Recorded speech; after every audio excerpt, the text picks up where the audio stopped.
김큐의 경제 뉴스 크리에이션. 저는 코너지기 배아량 리포터입니다.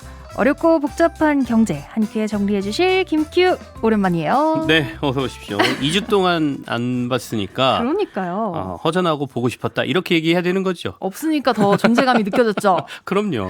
힘들었어요. 저 감기도 걸리고 이래가지고 2주 동안 되게 힘들었습니다. 네, 제가 없어서 그런 건 아니죠? 그런 것 같아요. 없어서 그런 것 같아요. 이제 가지 마세요. 이제 회복만 남았네요. 네. 저도 2주 동안 자리 비우면서 이것저것 물어볼 거 참 많았는데 네. 자, 이거부터 물어보겠습니다. 조세재정연구원에서요, 이 양극화 해소를 위해서 차등 투표를 고려해보겠다 이런 제안을 했다고 하더라고요. 네네. 이게 차등 투표, 누구한테 표를 더 주고 덜 준다는 얘기인가요? 뭐 그런 얘기입니다. 그러니까 이게 조세재정연구원이니까 세금 연구하는 곳인데 그러니까요. 왜 갑자기 투표제 얘기가 나오지? 라는 의문을 가지실 수는 있는데요. 조세재정연구원은 국무조정실 산하의 공공기관이에요.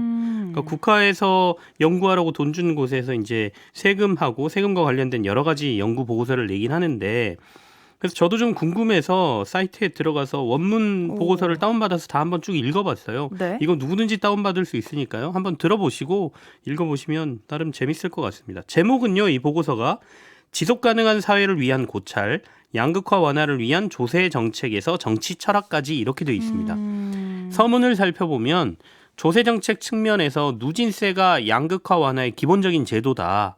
대부분 국가가 누진세를 갖추고 있지만 양극화가 더 심화하는 것은 누진세만으로는 부족하다는 방증이다. 이렇게 얘기를 하고 있습니다. 그래서 양극화 해소를 위해서는 경제 정책뿐 아니라 점진적으로나마 사회 개혁을 향한 정치적 의지를 통해 양극화 완화 필요성에 대한 사회적 공감대 형성이 필요하다라고 얘기를 하면서요. 네. 그러다 보니까 이 보고서에서는 양극화 완화를 위한 조세 정책은 물론해서 정치 체제 변환도 같이 검토를 한 보고서다 이렇게 볼 수 있겠죠. 이 보고서를 쓴 사람은 홍범교 명예선임연구원인데요. 이분이 이번에 퇴직을 하면서 마지막으로 낸 보고서입니다. 네. 그러니까 조세재정연구원 창립 멤버로 시작해서 32년간 연구 활동을 했으니까요. 그동안 이제 뭐 여러 가지 연구하고 제안 뭐 이런 것들 보고서에 많이 담았겠잖아요. 근데 아마도 한계를 좀 느꼈고 이런 한계를 마지막에 좀 더 큰 그림으로 정치제도 변화까지 한번 보고서를 써야겠다라고 하고 마지막 보고서를 낸 것 같긴 합니다. 그래서 좀 거시적인 얘기들이 좀 많이 나오긴 하는데요. 다만 이제 이 보고서에 대해서 조세재정연구원 쪽에서는 이게 기관의 공식적인 견해는 아니다라고 보고서에 밝히고는 있습니다. 아까 이야기 중에 누진세라는 네네. 게 나왔는데 이게 재산이 많을수록 세금을 더 내는 거잖아요. 네. 이걸로 양극화를 해소하기 부족하다는 거죠. 그렇죠. 우리가 지금 체감하고 있지 않습니까? 계속해서 양극화가 심화된다라는 거는 뭐 몸으로도 저희가 직접 느끼고 있는 거고, 사실은 미국을 중심으로 한 신자유주의가 득세하면서 양극화는 더 강화됐다 이렇게들 보죠. 그러니까 이게 네. 80년대 후반이에요. 시장 경제를 모든 문제의 해법으로 풀이를 합니다. 이 신자유주의에서는 수요와 공급에 의해서 가장 효율적 배분이 일어나기 때문에 이게 모든 걸 풀 수 있다 이렇게 보는 겁니다. 근데 결과적으로 보아서 소득과 부의 양극화는 심화되고 있어요. 그러니까 다만 이제 이런 말씀도 많이 하시죠. 다 개인의 노력의 결과인데 왜 우리가 경쟁에서 뒤처진 사람들까지 돌봐야 돼라고 말씀은 하시지만, 양극화는 다른 말로는 불평등의 심화 또는 사회체제 불안 뭐 이렇게까지도 연결되거든요. 네. 그러니까 극단적으로 이렇게 불평등이 심화가 극단적으로 가게 되면 역사적으로 폭동이나 혁명 같은 게 일어났습니다. 대표적인 사례가 프랑스 혁명이나 러시아 혁명 같은 것들이거든요.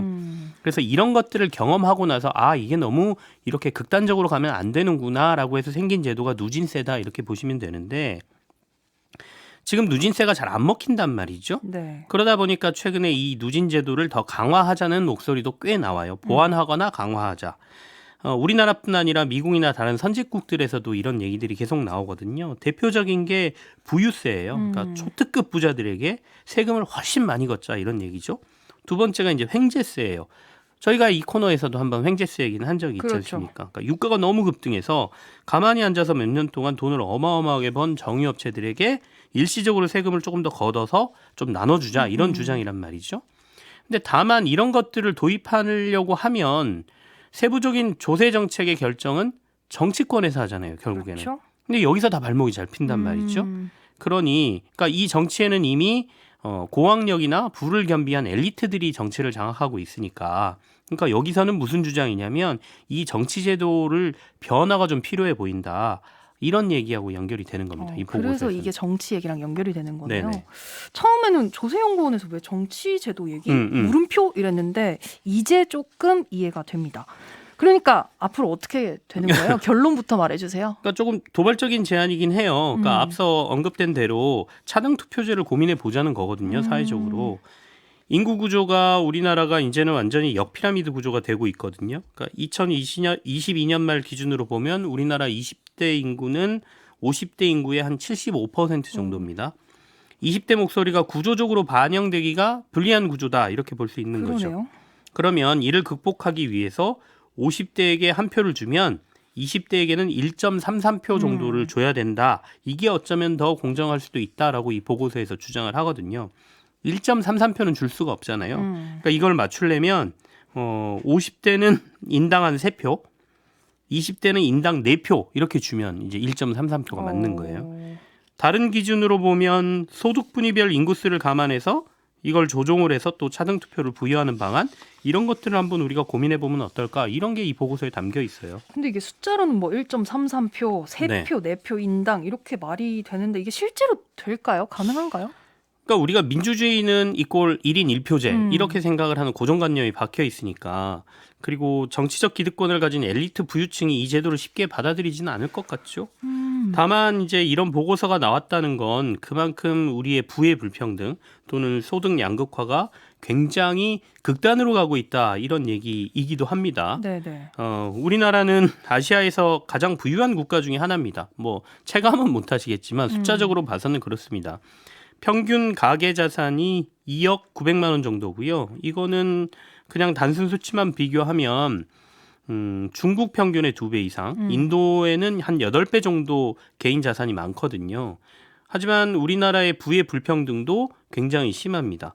상위 10%가 우리나라 전체 자산의 59%, 거의 60%를 가지고 있고요. 중위 40%가 36%를 가지고 있습니다. 그리고 하위 50%가 전체 자산의 6%밖에 가지고 있지 않아요. 더군다나 이제 소득 분위로 나눠서 5단계로 나누지 않습니까? 우리나라에서 가장 낮은 취약계층이라고 부르는 1분위의 점유율은 갈수록 떨어지고 있습니다. 2011년도에 전체 자산에서 4.1%를 보유하고 있었는데요. 2021년에는 3.9%로 더 낮아졌습니다. 그러네요. 코로나19 같은 커다란 경기 침체 파도가 치면 소득 격차는 더 벌어지거든요. 버틸 수 있는 자산이 있는 사람들은 그걸로 버티는데 없는 사람들은 바로 버티다가 힘든 벼랑 아래로 떨어져 버리기 때문이니까 이 보고서가 차등 투표제가 도입된다 안 된다가 아니고 그만큼 우리가 부의 불평등, 소득 격차가 어마어마하게 커지고 있는데 이걸 해결하기 위한 뭔가 방안이 나와야 된다. 그 방안 중에 하나로 이런 것도 제안해 본다 이렇게 이해하면 되겠습니다. 양극화 얘기로만 듣다가 이렇게 숫자로 만나니까 네. 더 심화되고 있는 것 같습니다. 지금 우리가 세금 이야기하고 있는데 네네. 이 채소마켓 일명 당근이지. 네네. 당근마켓이죠. 이 중고거래를 이용한 사람들한테 종소세 신고서가 날아왔다는 뉴스가 있던데 저는 온도가 상당한데 아직 안 날아왔거든요. 좀 거래가 큰 사람들한테 그래요? 날아왔거든요. 전 생필품을 사서 네, 그런가 봐요. 사소하게 이제 많이 하셔도 금액이 네. 크지 않으면 안 날라왔을 것 같고요. 그러니까 모든 거래자에게 보낸 건 아니고 국세청이 일정 규모 이상의 중고거래 플랫폼 이용자들에게 종합소득세 납부 안내를 발송한 것으로 지금 알려지고 있는데요. 말씀하신 것처럼 이제 그 당근마켓이 대표적인 사례죠. 그러니까 국세청 입장은 작은 규모의 개인적 중고거래 말고 사업적으로 이 플랫폼을 이용한 사람들은 과세 대상이라는 거예요. 그래서 실제 지난 7월부터 100여 개 중고거래 플랫폼 거래의 소득 자료를 국세청이 수집한 것으로 지금 알려지고 있는데요. 네. 다만 이 자료라는 게 돈을 거래한 정보보다는 중고거래 플랫폼에 물건 올리고 거래 완료 표시되고 이런 정도의 자료를 모은 거예요.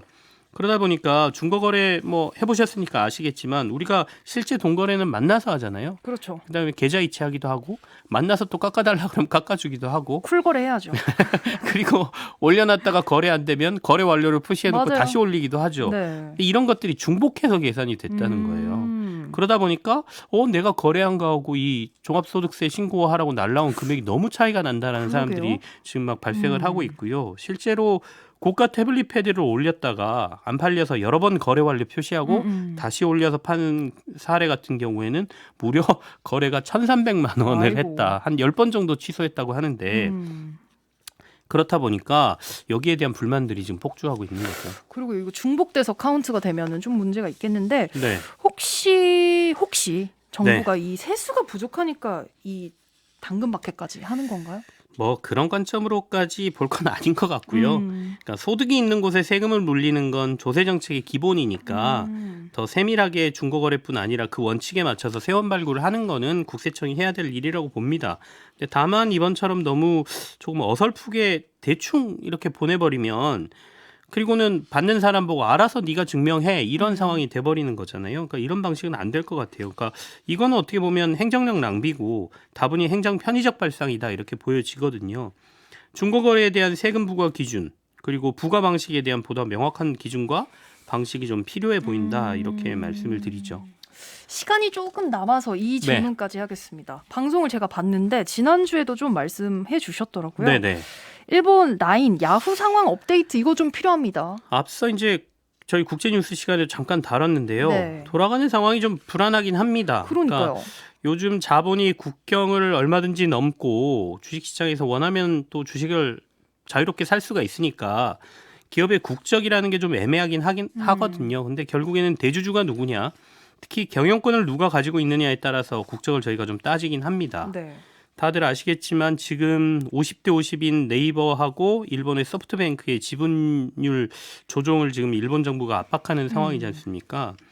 근데 이번 주에 매우 상징적인 일이 있었는데 라인야후 이사회에서 신중호 라인야후 최고 품질 책임자가 물러났습니다. 8일 날 공시가 나왔는데요. 대표이사직에서도 물러났고 대신에 이제 최고 품질 책임자라는 직위는 유지한다 이렇게 발표를 했어요. 근데 신중호 씨는 상당히 의미 있는 인물이거든요. 그러니까 지난 10월 라인야후 출범할 때 이사회 멤버로 들어갔고 그 이사회에서 유일한 한국인 멤버였고요. NHN 재팬 시절에 메신저 라인을 개발한 주도적인 인물이에요. 그래서 라인의 아버지다 뭐 이렇게까지 불리는 약간 상징적인 인물인데 그러게요. 공식적으로는 보안 거버넌스 강화를 위해서 사내이사 한 명을 줄이고 사회이사를 늘리는 거다 이렇게 얘기를 했거든요. 그러면서 경질은 아니다 이렇게 얘기를 하고 있습니다. 사내이사 한 명 줄일 거면 한국인 멤버 말고 다른 사람 줄이면 되지. 그럼 왜 굳이 한국인 멤버를 줄였나 이 생각도 되고요. 그리고 결국에는 이렇게 됨으로써 라인야후 이사회는 전원 일본인으로 구성되게 됐거든요.